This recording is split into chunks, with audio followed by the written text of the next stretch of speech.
Hello po mga katambay, kamusta po ang lahat? Si Kamanong po sa Tambayang Makabayan. Bago po tayo mag-upisa mga katambay, thank you po sa mga gusto po ng ating napakalit na channel sa YouTube at TikTok, ang Tambayang Makabayan. Komento ni Kamanong. Ito po mga katambay, dito po sa balita na kukomentohan natin, nakakalungkot po. Ito po mga organizer ng Maisog Peace Rally na gaganapin po sa Bulacan. Nakaranas daw po ng panggigipit at pananakot mga katambay. Nakakalungkot lang po. Pakinggan po natin at komentuhan po natin ang dito sa balita. Ito po. Matinding panggigipit at pananakot. Yan ang ginawa sa mga organizer ng isasagawang Maisog Peace Rally sa Bulacan. Sa kabila po nito, hindi umano sila nagpatinag dahil walang makapipigil sa gaganaping Peace Rally. Si Almar Forzuelo, sorry po!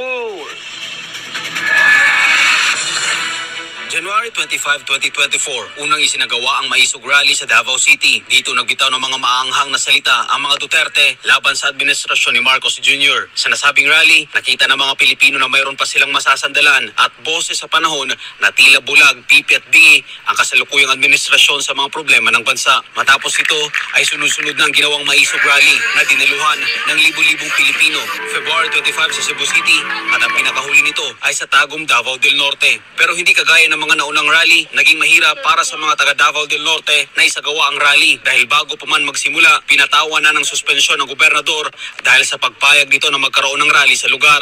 Ngayong April 28, 2024, araw ng linggo, muli na namang aarangkada ang Maisog Peace Rally. Ngunit sa kakataong ito, gaganapin ang rally sa Bustos, Bulacan. Ito ang kinumpirma ng Transparency, Accountability, Peace and Security or TAPS Coalition. Ang nasabing grupo ay binubuo ng iba't ibang sektor gaya ng mga magsasaka at mga mangingisda, grupo ng mga tsuper, religious groups at Muslim sector. Ayon kay Verdel de los Santos, chairman ng Bulacan Defend the Flag, kilos ang pagbabago na pinahirapan sila na makakuha ng permit para sa Maisog Rally. Sinikap po namin na magkaroon ng schedule. Even ang national organizer kasama po namin na makipag-usap sa mga LGU. At akala po namin okay na dahil na-pencil na yung schedule. Pero nagtataka po kami every time na bibigyan po kami ng bagong schedule, after few days, binabawi. Dahil mahirap makakuha ng permit sa mga LGU, lumapit sila sa private sector. Nag-shift po kami ulit. Tinignan ulit namin yung Batas Pambansa 880. Ang sabi po doon, kapag private property yung pagdadausan ng rally, hindi na po kailangan ng permit, pero kailangan po i-inform ang local government. Ang problema, maging ang private sector na kanilang nilalapitan ay tinatakot. Huwag lang ituloy ang Maisog Rally. The whole of March, hanap po kami ng private place para lang maidaos. Ngayon po, nagtataka po kami nung una bakit nasa private na may pumigil pa rin. Ngayon, humanap po kami ng venue ngayon. Pangalawang private property. Nakipag-coordinate po kami ulit sa LGU, sa Provincial Police Office, para muli ipaalam na tuloy na po yung peace rally natin. April 19 po yun sa pagkakatanda ko, 2 o'clock ng hapon. Ngayon, ilang oras lang po, nunting araw na yon, tumatawag po yung may-ari ng property. At ang sabi po, mayroong dalawang SUV na pumunta, may 3 lalaki po na naka-black jacket, parang office jacket siya, at nakabaligtad yung ID. At ang sabi po, huwag payagang idaos ang Maisog Rally dun sa property nila. Kung gusto hindi ka nila idaos yung Maisog Rally, huwag sa Bulacan. Baka magaya sa governor ng Davao. Sa ngayon ay maayos na ang lahat at kasado na ang Maisog Rally sa Bulacan dahil mayroong galing sa private sector na nagpahiram sa kanila ng venue. Sa kabila nito, hindi natatakot ang mga taga Bulacan sa mga ginagawang panggigipit ng mga nasa kapangyarihan. Ako po hindi takot makulong, mabugbog, basta't iparamdam mo yung gusto mong iparamdam. Kaya ako sa lahat, mga kasama, nakahanda ako. Sa pag-uusap pa lang namin kahapon, baka malagay ka sa alanganin, so be it. Kung ako'y mamatay para sa kalayaan nating mga magsasaka, so be it. Gusto ko lang hong maging malinaw ito sa ating lahat at sa lahat ng mga nanonood sa atin ngayon dyan sa telebisyon. Na tayo po ay hindi galit kay BBM.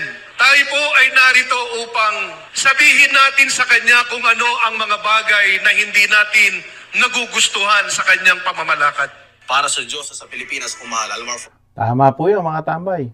Kaya nga po tayo may freedom of speech at freedom of expression, di ba? Batas po yan eh.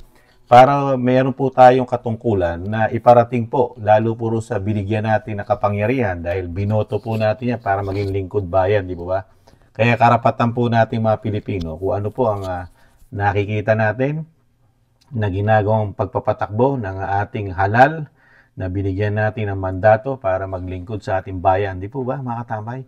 Kung meron po tayong hindi nakikita at nagugustuhan sa pamamalakad po ng ating binoto bilang Pangulo ng Pilipinas at pangalawang Pangulo ng Pilipinas, ganun din po ang mga senador at mga congressman, lahat po ng sangay ng gobyerno. Pwede po tayong magdaos, magsalita, dahil meron po tayong kalayaan ng ating bansa, malayang bansa. Di po ba, mga katambay?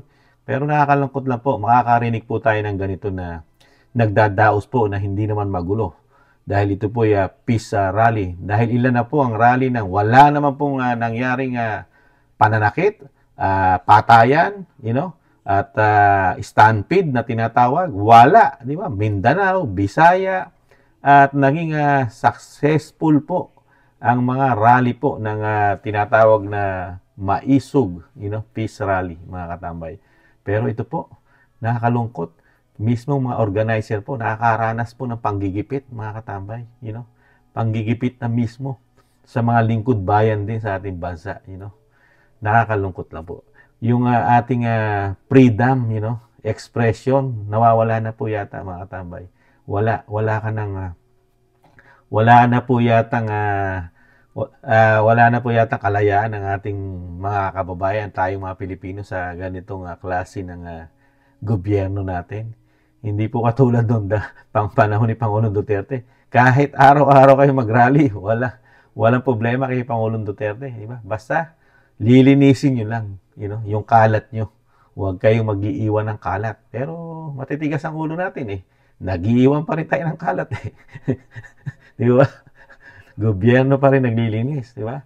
Pero ngayon po, talagang gamit na gamit po yata. Talagang nagiging yung kapangyarihan po yata parang inaabuso na po, mga katambay. Hindi po kaya naabuso, di umano ang kapangyarihan ng ang mga niluklok natin ngayon sa ating pamahalaan. Di ba, mga katambay?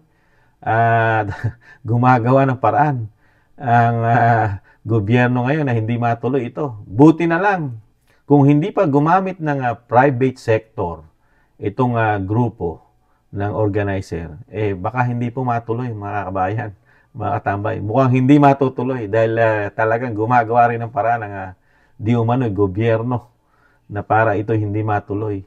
Buti na lang, meron talagang tayong mga kababayan na gusto rin na matuloy ang pagpapahayag, lalo ng mahirap, magsasaka, at mapakarami pang sangay na talagang gusto nila iparating sa ating Pangulo. Yung talagang damdamin po na ating kababayan na talagang meron silang hindi nagugustuhan sa pagpapatakbo, pagpapalakad ng gobyerno ng Pangulong Marcos Jr. Di ba, mga katambay?